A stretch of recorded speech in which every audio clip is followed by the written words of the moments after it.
கிறிஸ்துவில் அன்பானவர்களே, இயேசு கிறிஸ்துவின் நாமத்திலே நான் உங்களை வாழ்த்துகிறேன். கர்த்தர் உங்களை ஆசீர்வதிப்பார்.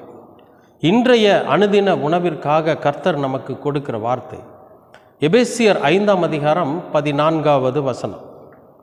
ஆகையால் தூங்குகிற நீ விழித்து மரித்தோரை விட்டு எழுந்திரு.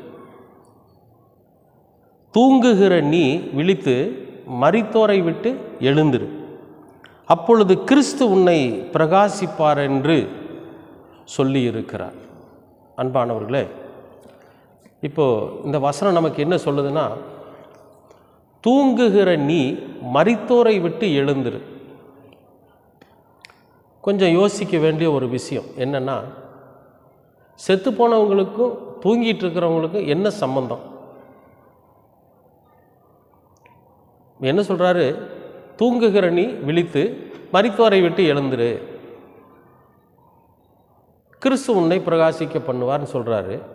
நாம் என்ன செத்தவங்கெல்லாம் மரித்தோரெல்லாம் படுத்துட்டு இருக்கிற இடத்துலையா நம்ம போய் படுத்து தூங்கிட்டு இருக்கிறோம்? அப்படின்னா அது வல்ல அர்த்தம். இங்கே என்ன சொல்கிறாருன்னா, பாவத்திலேயே அக்கிரமத்தில் மீறுதல்களில் சுய இன்பத்தில் இந்த உலக சுகத்தில் சிற்றின்பத்தில் ஒவ்வொரு நாளும்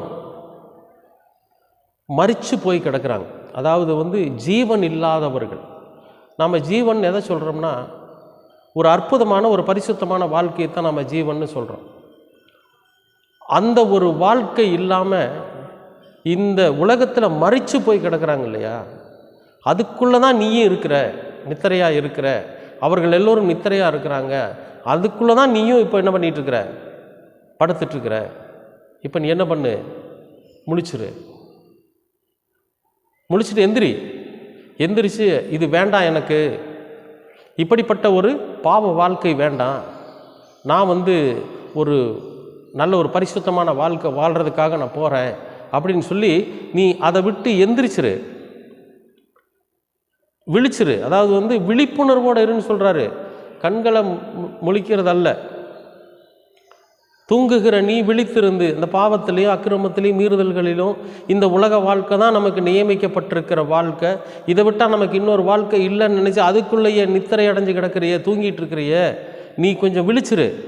உனக்கு இன்னொரு வாழ்க்கை இருக்கிறதுங்க. அந்த விழிப்புணர்வுக்குள்ளவா, இன்னொரு வாழ்க்கை உனக்கு இருக்குது.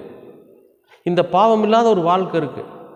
நீ சொல்கிறதெல்லாம் நடக்கும் அப்படிங்கிற ஒரு வாழ்க்கை இருக்குது. பின்னால் நடக்க போகிறதையெல்லாம் முன்கூட்டியே அறிந்து கொள்வாய் அப்படிங்கிற ஒரு வாழ்க்கை உனக்குள்ளே இருக்குது. சத்தியங்கிற ஒரு வாழ்க்கை உனக்குள்ளே இருக்குது. இதை நீ அனுபவிங்கிறார். நம்ம எல்லோரையும் இந்த எத்தனை நாளைக்கு இந்த உலக வாழ்க்கை நம்ம வாழ்ந்துட்டுருக்க முடியும் சொல்லுங்கள்? அதனால் ஆண்டவர் என்ன சொல்கிறாருன்னா, போதும், இந்த உலக வாழ்க்கை வாழ்ந்தது போதும், பரிசுத்தத்துக்கும் ஒரு வாழ்க்கைக்குள்ளே வாங்க அப்படிங்கிறார். அன்பானவர்களே, இப்போ இதுக்கு நாம் என்ன செய்யணும் அப்படின்னா, நாம் நம்மளை அறிந்து கொள்ளணும். நம்மை அறிந்து கொள்ளணும். நாம் எப்படிப்பட்ட வாழ்க்கை வாழ்ந்துட்டுருக்குறோம், நாம் யாரு கூட தூங்கிட்டு இருக்கிறோம், நாம் எந்த சூழ்நிலையில் இருக்கிறோம் அப்படிங்கிறதை உணர்ந்து, சரி இனிமேல் அந்த வாழ்க்கை வாழக்கூடாது அப்படின்னு நமக்கு நாமே ஒரு புதிய வாழ்க்கையை உருவாக்கி கொள்ளணும்னு சொல்லி ஆண்டவரை அண்டிக் கொள்வதற்காக நம்ம வர்றப்ப இயேசு கிறிஸ்து நம்மை பிரகாசிக்க செய்வார். இருளடைந்து போயிருக்கிற நம்முடைய வாழ்க்கையில் ஒரு புதிய வெளிச்சமாய் உதிப்பார். தூங்கிக் கொண்டிருக்கிற நம்முடைய வாழ்க்கையில் விழிப்புணர்வை தருவார். இருண்டு போய் இருக்கிற நம்முடைய பாதையை வெளிச்சமான பாதையாக மாற்றுவார். அன்பானவர்களே, வீழ்ந்து போய் இருக்கிற நம்முடைய வாழ்க்கையை எழுந்து நிமிரச் செய்வார். நிச்சயமாகவே உங்களுடைய வாழ்க்கையில் கர்த்தர் அப்படி செய்வார். என்னுடைய வாழ்க்கையிலும் அப்படி செய்வார். எதுக்கு சொல்கிறேன்னா, நம்ம தூங்கிட்டு இருக்கிறோம், இவ்வளோதான் நம்ம வாழ்க்கையை நம்ம முடிவு பண்ணி வாழ்ந்துட்டுருக்குறோம். அதுவல்ல, ஒரு புதிய வாழ்க்கை நமக்கு இருக்குது. நம்ம பிரகாசிக்கிற ஒரு வாழ்க்கை இருக்குது. இந்த இல்லடைஞ்சு போன வாழ்க்கை இல்லை. இது இல்லாமல் நம்ம பிரகாசிப்பதற்கான ஒரு வாழ்க்கை இருக்குது. இன்றைக்கு கர்த்தரை நோக்கி நீங்கள் பாருங்கள், உங்கள் முகம் பிரகாசிக்கும், உங்கள் வாழ்க்கை பிரகாசிக்கும். இந்த நாள் உங்களை பிரகாசிக்க செய்கிற நாள். அதனால தான் ஆண்டவர் இயேசு கிறிஸ்து இந்த உலகத்துக்கு நான் ஒளியாக வந்தேன்னு சொன்னார். அந்த ஒளி இன்றைக்கு உங்கள் மீது பிரகாசிக்கிறது. அன்பானவர்களே, தூக்கத்தை விட்டு எழுந்திருங்க, மரித்தோரை விட்டு எழுந்திருங்க. இயேசு கிறிஸ்து உங்களை பிரகாசிக்க செய்வார். கிறிஸ்துவின் வெளிச்சம் உங்கள் மேல் உதிக்கிறது. நிச்சயமாகவே நாமும் இயேசு கிறிஸ்துவை போல பிரகாசம் உள்ளவர்களாக இருக்க முடியும். கர்த்தர் உங்களை ஆசீர்வதிப்பார். அன்பின் பரலோக பிதாவே, அருமையான நல்ல இந்த அனுதின உணவிற்காக நன்றி. இந்த நாளை ஆசீர்வதித்து கொடுத்திருக்கிறீர், அதற்காகவும் நன்றி. உமது கிருபையினாலும் உமது அன்பினாலும் உமது பரிசுத்தத்தினாலும் நீர் எங்களை வழிநடத்துகிற தேவனாய் இருக்கிறீர், அதற்காக நன்றி. தூங்கிக் கொண்டிருக்கிற நாங்கள் மரித்தோரை விட்டு விழித்து எழுந்து உம்மால் நாங்கள் பிரகாசித்து கொள்ள நீர் எங்களுக்கு கிருபை பாராட்டுங்கள். உங்கள் இரக்கம் எப்பொழுதும் எங்களோடு கூட இருக்கட்டும். இயேசு கிறிஸ்துவின் வழியாய் கேட்கிறோம் நல்ல பிதாவே. ஆமேன், ஆமேன், ஆமேன்.